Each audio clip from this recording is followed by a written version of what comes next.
Hello viewers, সবাই কেমন আছেন? আশা করি ভালো আছেন। আমি সুরজিৎ সাহা, ঘুরি সাংস্কৃতিক নিকেতনের প্রতিষ্ঠাতা পরিচালক এবং প্রধান চিত্রকলা প্রশিক্ষক। আপনারা জানেন আমাদের প্রতি বছরের ন্যায় এবারও বৈশাখী আয়োজন শুরু হয়েছিল। সেই বৈশাখী আয়োজনের কিছু কাজ দেখছেন আপনারা, যেগুলো বাচ্চারা কমপ্লিট করে ফেলেছে। সেইগুলো আমরা মোটামুটি ওদেরকে দেওয়ার জন্য রেডি করে ফেলেছি।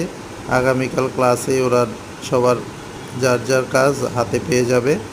আজকেও কিছু সকাল এবং বিকালের ক্লাসে স্টুডেন্টকে দেওয়া হয়েছে। এই কাজগুলো আপনাদের কেমন লাগলো অবশ্যই কমেন্ট সেকশনে জানাবেন। আর যারা এখনও আমার এই চ্যানেলটি সাবস্ক্রাইব করেননি তারা অবশ্যই চ্যানেলটি সাবস্ক্রাইব করে দেবেন এবং ভালো লাগলে অবশ্যই একটি লাইক দিয়ে যাবেন, যেন আমরা পরবর্তীতে এই কাজে আরও বেশি উৎসাহিত হই। আপনারা জানেন যে ঘুরি সাংস্কৃতিক নিকেতন শুধুমাত্র ছবি আঁকা না, ওদের মানসিক বিকাশে সর্বোপরি ওদের চিত্ত বিনোদনে বিশাল ভূমিকা রেখে থাকে। ধন্যবাদ সবাইকে।